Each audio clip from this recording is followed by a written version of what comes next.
Okay, guys, and we are finally here with our lab. So as mentioned, we're gonna see an IPv4 IPSec tunnel with IPv6 overlay. So that means we're gonna transport IPv6 over that IPv4 IPSec tunnel. So very simple. The lab you see here, we have these hosts and cloud VMs just representing devices, but they're actually also routers. Then we have our company edge router and our cloud edge router. These are the ones building that tunnel over, another router that we put as internet. So basically to simulate, like a network that we don't trust, between, in this case, the cloud side and our company. Just some details. We have enabled OSPF version 3, right? To have OSPF for IPv6 between the host, the tunnel, and the cloud VM, right? So we're going to exchange these two prefixes over IPv6 now via the tunnel. And we also have BGP, for IPv4, just to exchange, the source and destination IP addresses, for the IPsec tunnel. Okay, so first of all, I've started just shutting down the tunnels, right? The IPsec tunnel. So there is no IPv6 reachability.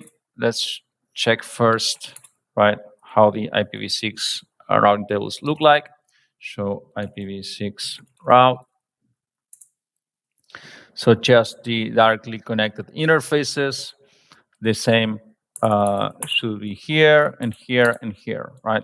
So just the directly connected interfaces for IPv6, the tunnel is not working at the moment.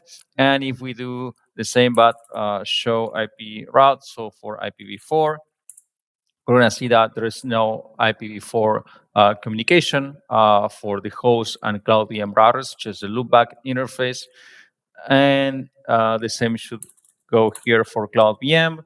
And for the edge routers, we're going to see that they only have some BGP reachability, for the tunnel source and destination, right, for the tunnel endpoints.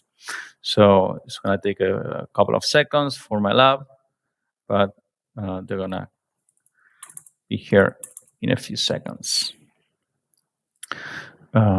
So there we go. Okay, so you see here only the other end, is being learned via BGP, and the same goes over here. Okay, so now let's jump a little bit real quick. First of all, here you see the interface, show run interface gig1. Here also show run interface gig1. So you're gonna see that we have a Slack, IPv6 Slack configured, so status auto configuration on both devices, and that we are enabling OSPF version 3 on these interfaces. And let's check the tunnel here, show run interface tunnel 0. And here, show run interface tunnel 0. As you see here. So you see here, first of all, for cloud edge, just the same, right? Slack configuration and OSPF version 3 area 0. And let's see the tunnel, how they look like. We're going to see a little bit the configuration and then some more details. So it's lab's a bit slow now, but just bear with me a few seconds. Yeah, configuration's gonna come up in a few seconds. So here we have, right, if you see for IPv4, the tunnel is unnumbered, just getting the interface IP address and the interface that is pointing to the internet. The same goes here. Right, gig2 is the interface pointing to the internet on both sides, and we just have for IPv4 the tunnel destination. The same goes here. And we do have our IPv6 addressing, our /127, so two IPs, for the point-to-point IPv6. I'm sorry, IPv4 IPsec tunnel with IPv6 overlay. Okay, so you see here, this is how the tunnel is built. Okay, and finally, this is where the magic happens. We're going to see the profiles in a minute. So we're doing this tunnel protection. So that means we're going to apply this IPSec profile to the tunnel and our IKE version 2 profile to the tunnel to protect the traffic, between the endpoints. So let's, you see, I have shut down the tunnel on this side, so we see how everything comes up in a minute and see how everything works. So first of all, let me show you real quick, right, the profiles. Let's do show run here in a minute. And here, while this router brings the config, I'm gonna put, enable some debugs, right? So you see how at least how the crypto things move when we enable the tunnel. So we're gonna see debug crypto IPSec, and we're gonna also debug crypto IKE version 2. We're gonna see that this tunnel is gonna start, it's gonna be trying to create a tunnel, but as this is shut down on the other end, it won't be able to. But you'll see that, yeah, it's gonna try to, to create that first security association and exchange all the parameters that we have set. Here is the IKE init security association that is trying to build up. So if this router ends up building config, we're gonna see how this look like for the IPSec profiles and the IKE version 2 profiles that we are applying. So the same goes on this side of the tunnel. Okay, let's give it a couple of more seconds. It's a bit slow, but it will come up in a few more seconds. In the meantime, we can see that there's no ping, right? So if I do show IPv6 interface brief, here also show IPv6 interface brief, right? If this guy over here tries to ping the other end, so if I do ping, it shouldn't work, right? No route. And the same goes the other way around. If I do here ping, okay, we have no route. Okay, let's see the config. Now that we have the config here, let's go to the portions of the config that that we care for now. So here you see, right, first of all, the IKE version 2 profile, right? Okay, so first of all, we are telling who is the other end. Remember that we're learning this IP address via BGP in this case. Then we're gonna use basically pre-shared key, to create that first communication between the devices. Very simple. Here's the pre-shared key configuration, and this is the crypto policy proposal that here are the parameters, right? We're going to use AES CBC 256. This is pseudo random function. We're going to use SHA-512 for the integrity. We're going to use SHA-256 and Diffie-Hellman group 14. Of course, remember that in order for the tunnel to come up, this has to match. So we have exactly the same on the other end.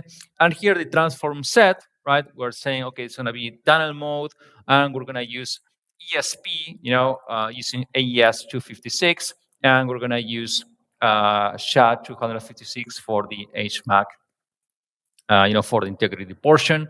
And here we're gonna, where the profile is basically calling to this transform set, right? So if we go again to our tunnel configuration, right, these are the two profiles that we are adding, on our tunnel interface. So finally, we're gonna enable our tunnel 0. So we're gonna do shut, and we should see now in the debug over here. Let's put it bigger real quick. We're gonna see that the security associations now are gonna be created successfully, and we'll also see our OSPF version 3 come up, on the different neighborships. So let's give it a few seconds for this to happen. And let's see how this, okay, the tunnel now is coming up. Okay, now we see, right? Yeah, okay, it's coming up in a few seconds, maybe a few more seconds. It's a bit slow, but it should come up in a minute. Have our tunnels. Yeah, it's taking a few seconds, but in the meantime, we're gonna, okay, here we have, all the security associations, the Diffie-Hellman exchanges. Here we have our init association. We're gonna see a lot of, we have the completed the SA, now we have the authentication. Okay, here's the init message. We're checking that we're not seeing NAT on the security association, so that means we're gonna use the 500 port. Okay, so everything that we discussed, we're gonna see them in the debug. We're gonna see capture, that is gonna be easier to read, for you to have an idea of what's going on. And finally, what I want to show you is, let's do show IPv6 OSPF neighborships. Let's see that the neighbors should have come up, and they are here. Oops, let's do here do. Here we can do the same. We have here the same, but it's debugging, so no worries.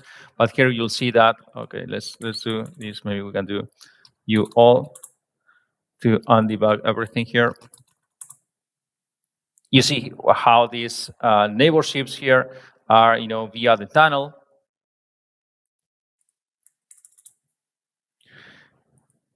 It's a bit slow, but it's coming up. So you see that here, if we check for the neighborship between the edge devices, the IPv6 neighborship is over the tunnels.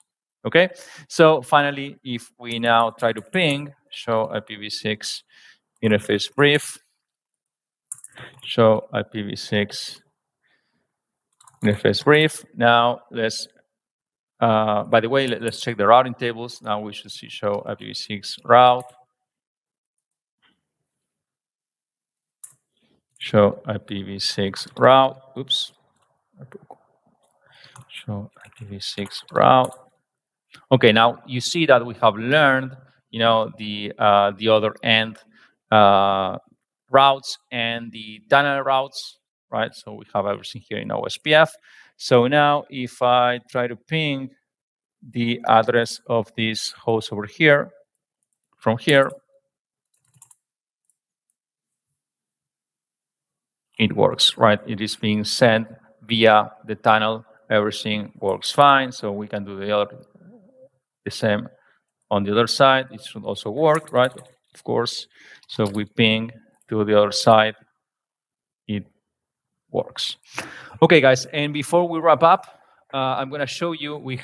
I took some captures from this tunnel, so you see how this looks like, in a capture, in a Wireshark capture. So first of all, right, when we first enable, when we do that no shot in the tunnel, we're going to see, right, that first init security association, and then our IKE authentication here. We see this information is all encrypted, right? So that's why we cannot see anything else other than ESP protocol messages. Then, the new security association is built, after the first exchange. So you see here also another init, another IKE authentication. And then after that, all those messages have been exchanged, we'll see that all the rest of the information when we ping basically are all, all the, we're going to see keep alive, we're going to see some other type of traffic, but basically, we're going to see here that all the information is encrypted, right? And the only thing that we can see is the ESP payload, right? Just encrypted. Okay. So, guys, I hope that's this been informative. Before I close the video, let me show you if we can see some details, right, of the exchange. We should see some. Okay, here you see that we're using port 500. Here we have the SPIs. We have this is IKE version 2. Here we have some flags, some payloads, right? I want to show you if we have some details of the Security Association. Okay, here we have the transform sets. This is what I wanted to show you, right? The different protocols that we are exchanging, which are the ones that we configured, right, on the router. So here you have all the information that's been exchanged. You know, everything going back and forth. The tunnel is coming up, and then everything, the rest is going to be just ESP packets. Why? Because remember, we're using tunnel mode, and all the information is going to be encrypted for us. Okay, guys, that was a lot, but thank you for watching, and see you on our next video.